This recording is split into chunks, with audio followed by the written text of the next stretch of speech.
The master trainer, and of course don't you forget that evening at the Grand Hyatt, an evening with Bart Cummings, and it's going to be some special night. Okay, we've got time to go through these tote prices before they go into the barriers for race 5. Number 1 Hero Win from Adelaide is at 7 to 1, Monopolise at 20 to 1. 7 to 2 King Ivor, if Jim Cassidy rides him. Del Sol at 20 to 1. 9 to 1 Mick Dittman's Mount Headstrong. 7.5 to 1 Holy Roller, the giant horse, he's up from Sydney, $8.50 on the tote. Confiscate, good chance, owned by the Ingham brothers. They think he's got a great chance. Stablemate of Holy Roller, he's at 5 to 1. 11 to 1 Monet's Cove, 7 to 1 Respect Me. Game Lad at 30 to 1. 16 always a chance.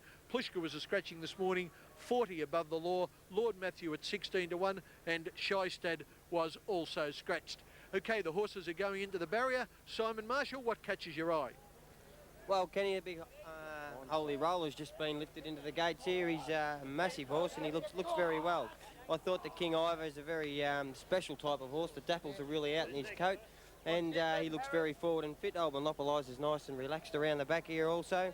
And Monet's Cove looked good too, Kenny, so I'd really like to be riding King's Ivor in this. He looks sensational. Well, Jimmy Cassidy's the man riding King Ivor, and Shane Dye, I know you think he's got a good chance. He's got a very good chance. As I've stated before, I think the Sydney horses in Melbourne are superior at this stage anyway. His run in the Epsom was very good. He ran a good 5th in the George Main Stakes behind Encounter, beaten 3 lengths. But watch for a New Zealand horse, Respect Me. A lot of people haven't been talking about him. He might run well. Simon, what do you think? I'm going where a bit of the money's gone, and that's number 7, Confiscate. Okay, Confiscate, Jack Ingham told me that he thought he'd run very, very well. Stablemate of Holy Roller. Let's look over the start there. I see Monet's Cove going in. Just 1 or 2 more to take their place, and we'll be ready for the running of the Tablerite Stakes, which is a Group 3 race of 1,400 metres. To call the action, here's John Russell. Metres. There is Hero Wind, little unsettled in the stalls. Stands better. Line good. And away they go. Monet's Cove has stumbled on getting out of the stalls, didn't lose a great deal of ground, is in the lead early with Del Sol, and Game Lad was well away, as was Headstrong, and they were being followed by Above the Law, and going fast behind them King Ivor, Holy Roller, and on the outside Confiscate, improving his position, being followed closely by Monopolise, who's got back along the inside of the next to last Lord Matthew, and always a chance as last of all. Del Sol is the leader down the side, about a length in advance here, moving up on the inside is Game Lad, being followed by Headstrong, and just in behind the Monet's Cove. Then King Ivor on the outside of Above the Law, being followed by Hero Wind, and very wide to Holy Roller.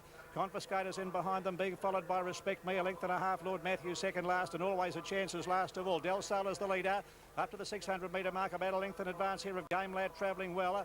Headstrong next on the outside, followed by Monet's Cove is getting a nice run, followed by Above the Law and Hero Wind, King Ivor. And they're followed closely by Monopolise, a bit further back in the field to Confiscate as they come around the home turn, and Holy Roller is back behind them, and Lord Matthew's a long way back with always a chance as they straighten up.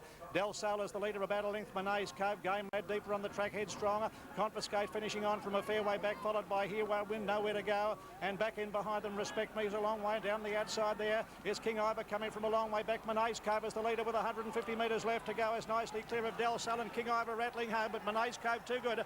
Monet's Cove wins it by a length to Del Sol. I think Confiscate's run third, just ahead of Above the Law and King Ivor. Back in behind them was always a chance, followed by Holy Roller and Headstrong and Hero Wind, and further back Monopolise, followed by Respect Me and Lord Matthew, and the last home is Game Lad.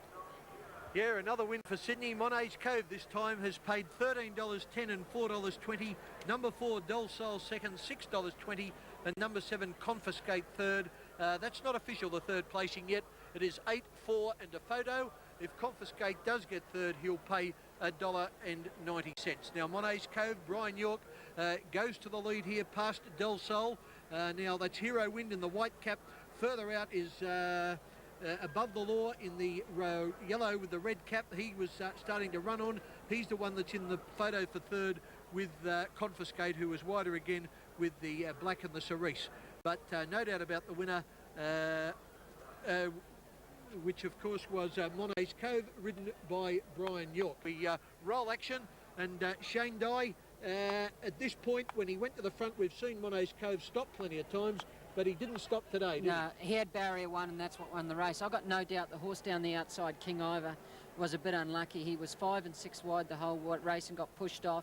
And you watch him get home here, and if he'd had barrier 1, he probably might have won. But all honours with the winner, he was too good Monet's Cove. Yeah, I couldn't argue with that. Officially third is number 7, Confiscate, so was called by John Russell, 8, 4 and 7.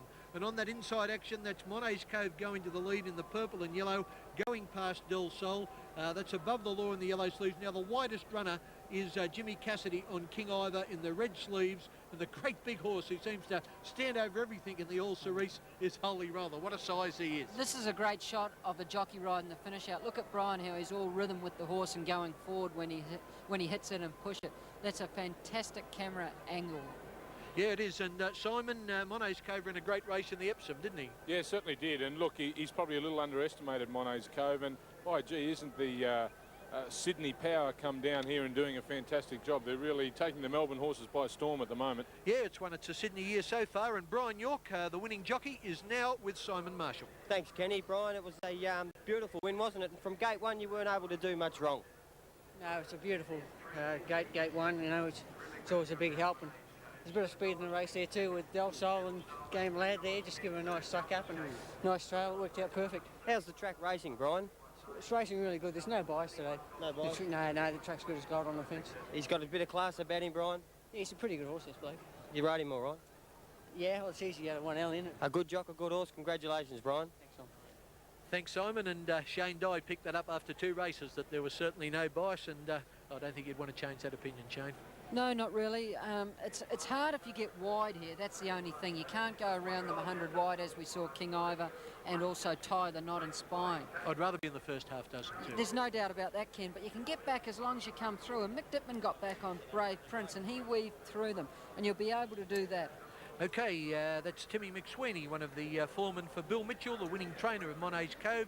And of course, Bill also trains that very, very good horse, General Nadim. And as Brian York unsaddles the winner, Monet's Cove, he talks to Bill Mitchell there now. And it's time for us to take a break on the wide world of sports.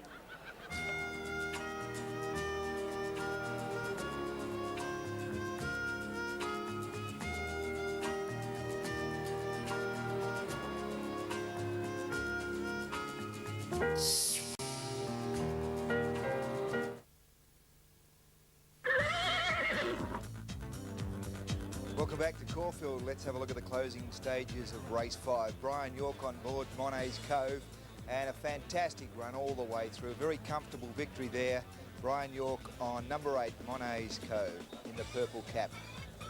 So let's have a look at the divs. Number 8, as we say, 13.10 and 4.20. Number 4 paid 6.20, and number 7, Confiscate, paid $1.90. The trifecta, wow, $2,482.40.